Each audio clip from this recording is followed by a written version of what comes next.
ذکر حق کے نور سے روشن ہے اس کی صبح و شام، اس کے ہر گوشے میں گونجے حق تعالی کا کلام، یہ ادارہ مجلس تعلیم القرآن جس کا نام۔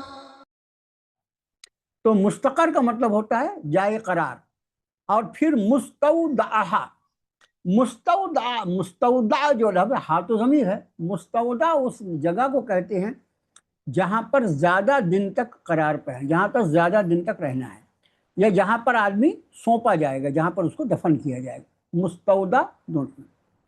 اور نہیں ہے کوئی جاندار زمین میں مگر اللہ پر ہے اس کا رزق، اور وہ جانتا ہے اس کی ٹھہرنے کی جگہ یا اس کی کم ٹھہرنے کی جگہ اور زیادہ ٹھہرنے کی جگہ۔ ایک ترجمہ یہ کر سکتے ہیں، یا اللہ جانتا ہے اس کے مستقر کو اور اس کے سونپے جانے کی جگہ کو۔ کل فی کتاب مبین، سب کا سب واضح کتاب میں لکھا ہوا ہے۔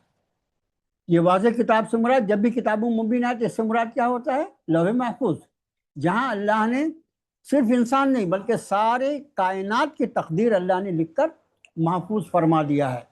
اور وہ تقدیر بھی، جیسے اس کے پہلے ہم نے آپ کو بتایا تھا کہ کائنات کے پیدا کرنے کے 50,000 سال پہلے اللہ نے وہ تقدیر لکھی، اس لیے وہ عالم الغیب ہے، اور اس پوری کائنات میں وہی سب کچھ ہوتا ہے جو اللہ نے لوح محفوظ پر لکھ رکھا ہے۔ تو اور نہیں ہے کوئی جاندار کہ اس کی روزی اللہ کے ذمے ہے۔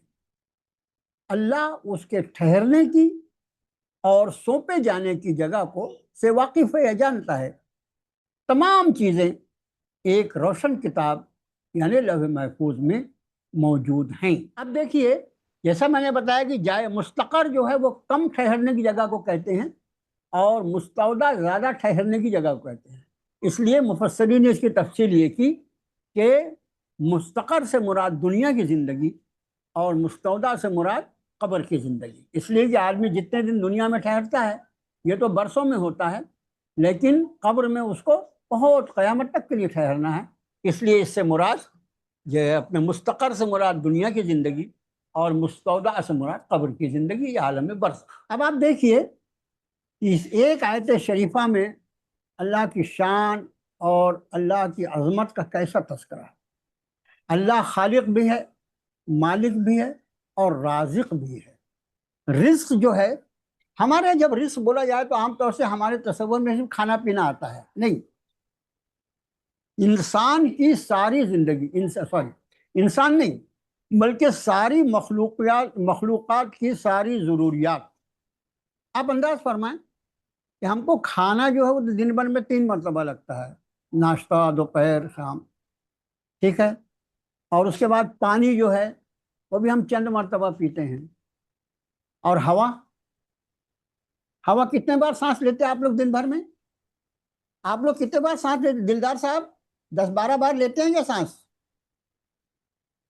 یا دلدار بھائی، سانس لگاتار آدمی لیتا رہتا ہے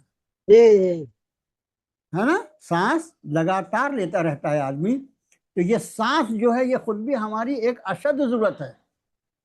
تو رزق کا مطلب ہوتا ہے ساری ضروریات زندگی، اس میں ہماری سانسیں بھی ہیں، اس میں ہمارا پانی بھی ہے، اس میں ہمارا کھانا بھی ہے، اس میں ہمارا لباس بھی ہے، اس میں ہمارا مکان بھی ہے۔ ساری ضرورتیں جو ہے وہ سب کی سب رزق کہلاتی ہیں۔ ہم لوگ کو جہاں رزق بولے تو ہماری نظر فوراً میں کھانے میں زیادہ دھیان رہتا ہے نا، تو پھٹ سے جاتی ہے پلیٹ کے اوپر، پلیٹ میں کیا ہے۔ بہرحال اب رب تعالیٰ فرماتے ہیں کہ ساری مخلوقات کا رزق اللہ کے اللہ کے ذمے۔ میں آپ سے پوچھتا ہوں، کس نے اللہ کے ذمے کیا؟ کسی کی طاقت تھی جو کہہ سکتا تھا کہ نہیں اللہ پاک آپ کو دینا پڑے گا سب کو رزق؟ کوئی بول سکتا تھا کسی کی؟ نہیں، یہ اللہ کا کریمانہ فیصلہ ہے۔ یہ میری مخلوق ہے، یہ میری مخلوق ہے، میں اس کا پروردگار ہوں، اگر میں نہ دوں گا تو کون دے گا؟ اس لیے فرمایا ساری کائنات کا رزق اللہ کے ذمے ہے۔ اب ایک سوال یہ پیدا ہوتا ہے کہ رزق کا مطلب ہوتا ہے ضروریات زندگی۔ جب ساری مخلوقات کو اس کی ضروریات زندگی فراہم کرنا ہے تو ظاہر ہے کہ اس ذات کے لیے یہ معلوم ہونا بھی ضروری ہے کہ فلاں میری مخلوق کہاں رہتی ہے، کہاں ہے ابھی یہ۔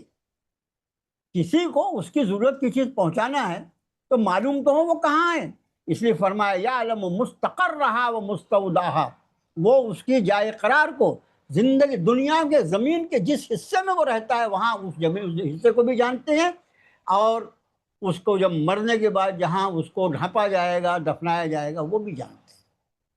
اب آپ انداز فرمائے یہی وجہ ہے کہ آدمی اپنے وطن میں رہنے کے بعد جس طرح اس کی ساری ضروریات پوری ہوتی ہیں، ہم اپنا وطن چھوڑ کے کسی ضرورت سے کہیں دوسری جگہ بھی چلے جائیں تو وہاں بھی ہماری ساری ضروریات پوری ہوتی ہیں، اس لیے کہ ساری کائنات کی ضروریات کا پورا کرنے والا صرف اللہ۔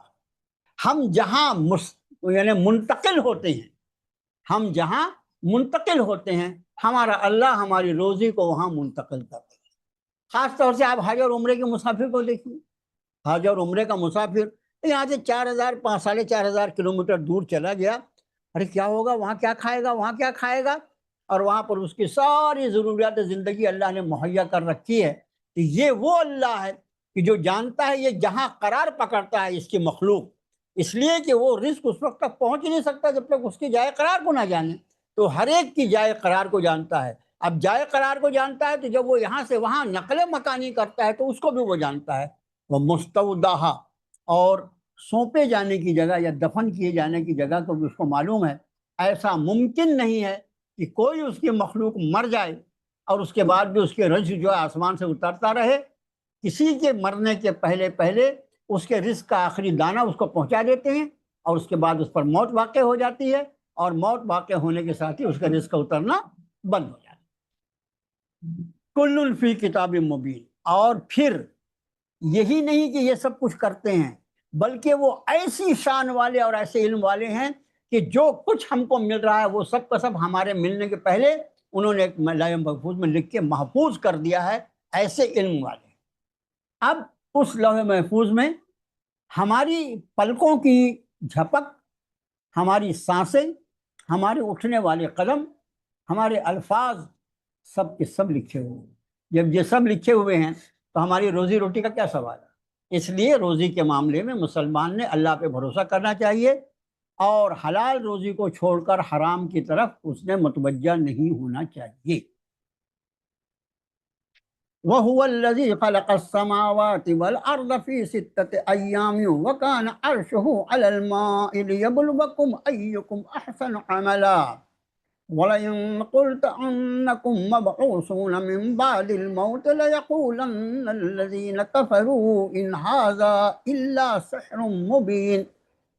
وَهُوَ الَّذِي، اور وہی جو، خلق السماوات والارض، جس نے پیدا کیا آسمانوں کو اور زمینوں کو، فی 6 ایام، 6 دنوں میں، وکان، اور تھا، عرشہ، اس کا عرش، علی الماء، پانی پر، لیبلوکم، لیبلوکم، تاکہ وہ آزمائے تمہیں، ایکم، ای یعنی کون، کم یعنی ایکم، کون تم میں سے، احسن عملا، سب سے بہتر عمل کرتا ہے۔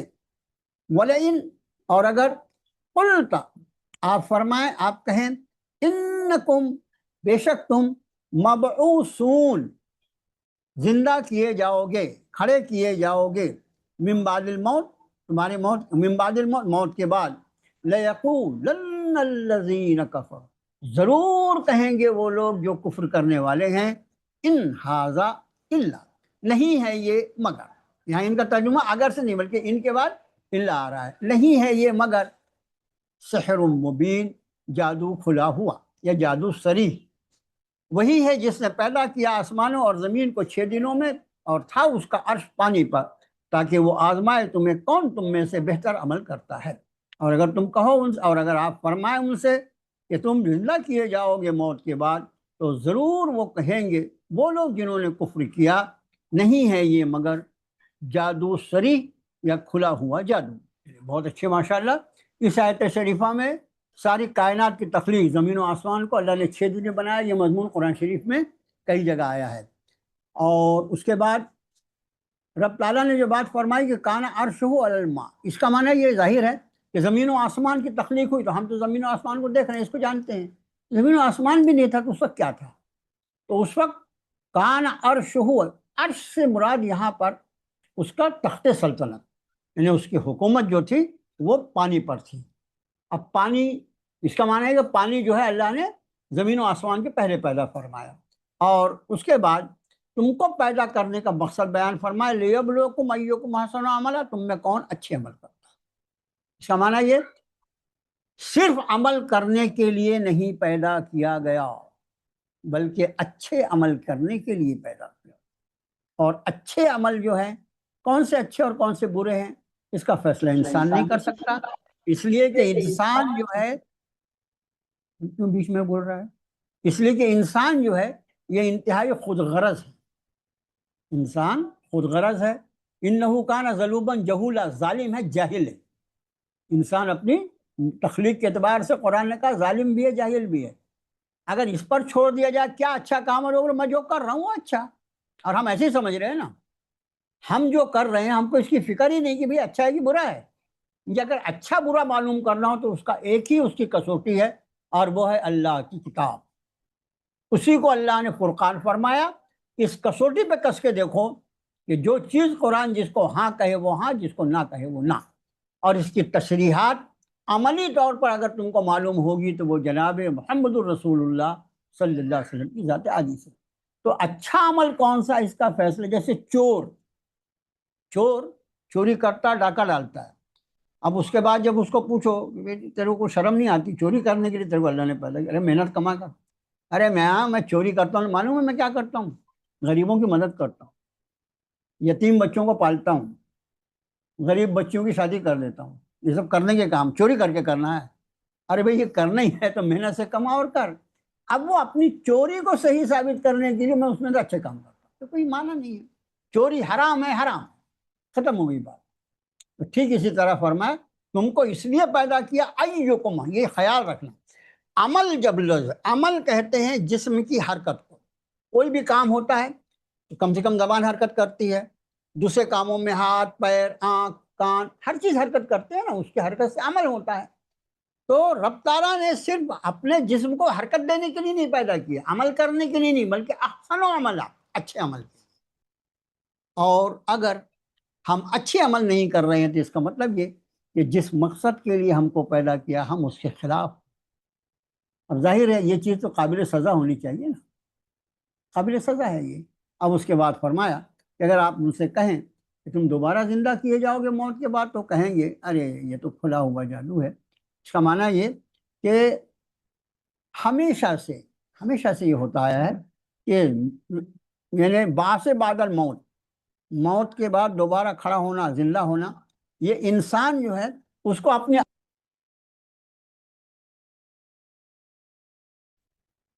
ایسے ممکن ہوا، جس ذات نے تجھ کو تیرا وجود نہیں تھا اس کے بعد ایسی شاندار زندگی عطا فرمائی، اس ذات سے کیا بعید ہے کہ وہ دوبارہ تیرے مرنے کے بعد زندہ کر۔ اب یہاں پر اگلی آیت دیکھو،